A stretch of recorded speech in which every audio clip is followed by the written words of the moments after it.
Depuis la défaite militaire de Daesh en mars 2019 face aux combattants kurdes et la chute de ce qu'il restait du califat autoproclamé de l'État islamique, environ 64 000 personnes, femmes et enfants pour la plupart, sont arbitrairement détenues à Al-Hol et Khoj, deux grands camps fermés dans le nord-est de la Syrie.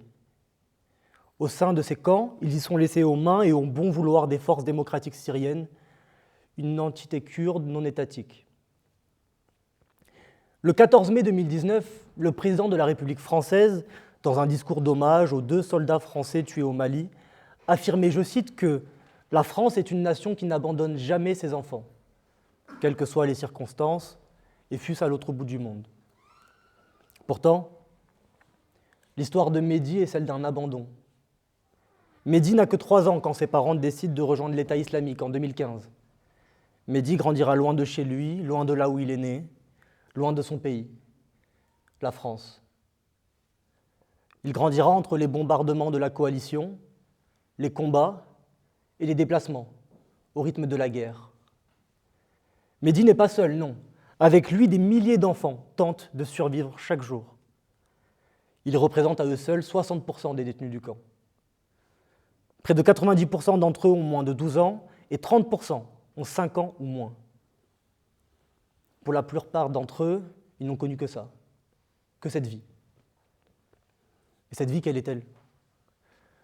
Si ce n'est un désastre humanitaire, une situation apocalyptique. Alors, pour être tout à fait honnête, Mehdi, je ne sais pas vraiment s'il existe. J'ai décidé de lui donner ce prénom parce que son vrai prénom, je ne le connais pas. Depuis toutes ces années, on l'a tellement ignoré, déshumanisé, que je ne sais même pas comment il s'appelle. Alors j'ai décidé de l'appeler Mehdi. J'aimerais que l'on prenne un instant, pour nous tous ici, s'imaginer son quotidien. Pour vous le décrire physiquement, c'est un gringalet. Il est tout chétif, il a les joues creusées. Comprenez-le, il mange un peu quand il le peut, mais là où il tente de survivre, les moyens sont limités. Il tue le temps avec ses copains sur un terrain de jeu rouillé, constamment surveillé par des hommes perchés en haut de leur mirador. Il vit dans une tente au sigle de l'ONU et partage des toilettes de fortune avec des dizaines d'autres enfants. Parfois, l'électricité disparaît sur le camp, puis elle ressurgit quand l'armée turque cesse de bombarder les positions kurdes dans la région. Ça, peut-être que Mehdi, finalement, il a fini par s'y habituer. Mehdi n'a pas accès à l'éducation. Il n'a pas non plus d'accompagnement psychologique, alors qu'il a probablement vu, subi des événements que même un adulte ne pourrait supporter. Et enfin, quand il est malade, il ne peut pas se soigner. Non, les installations sanitaires et de soins sont bien trop limitées par rapport aux besoins réels de ces enfants et leurs conditions de détention. En raison des bombardements incessants, certains enfants ont été blessés par des débris de munitions. Ces blessures ne sont jamais soignées, ou du moins rarement, lorsque les moyens le permettent. Alors, on ne compte plus les cas de maladie, les cas de malnutrition, et surtout, on ne compte plus les décès. Les autorités régionales, et au centre de celles-ci, les autorités kurdes, ont répété de nombreuses fois qu'elles manquaient de moyens pour détenir ces étrangers, et ont donc appelé les différents pays à reprendre leurs ressortissants.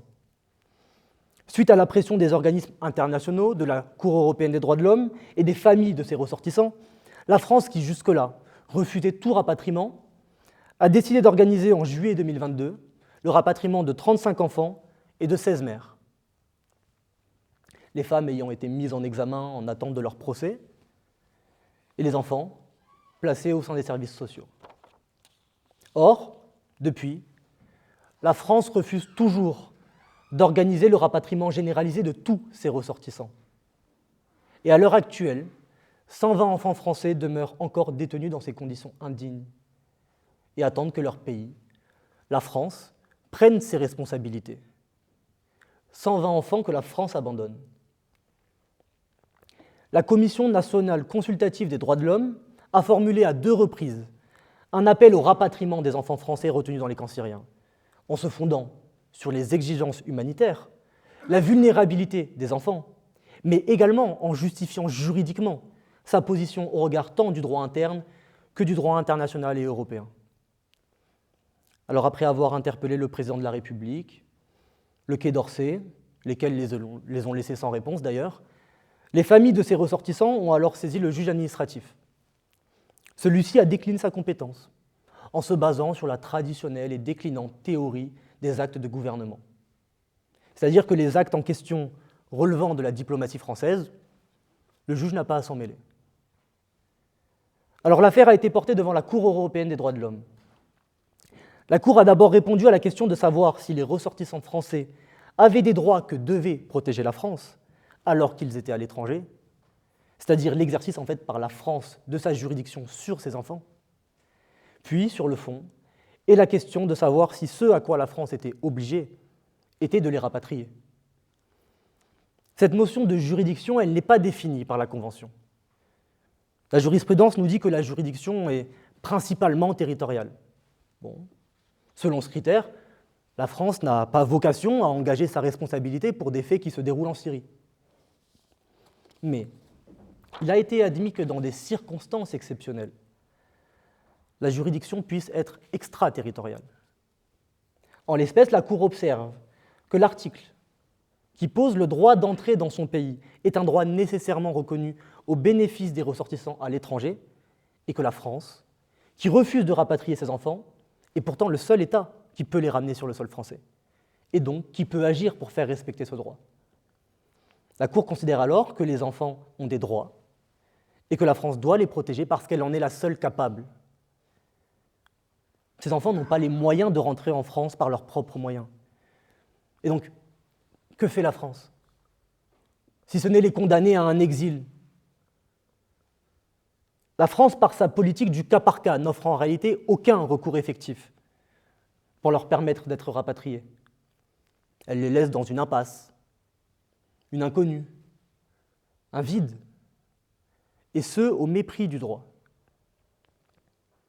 En refusant de rapatrier ces femmes et ces enfants, alors qu'elle en a les capacités, la France a par conséquent une influence capitale sur leur sort, et donc sur les traitements subis dans ces camps. L'impossibilité pour ces ressortissants français de rentrer sur le territoire national est une conséquence d'une décision des autorités françaises. Depuis, d'autres institutions ont condamné la France. En 2022, c'était le Comité des droits de l'enfant des Nations Unies qui condamnait la France pour violation du droit à la vie. En 2023, c'était le Comité contre la torture qui reprochait à la France sa violation de l'article 16 relatif au traitement inhumain et dégradant. La nécessité de rapatrier ces enfants, ces femmes et même les hommes soupçonnés d'être membres de Daesh, elle s'inscrit également dans le chemin de lutte contre le terrorisme et contre la radicalisation.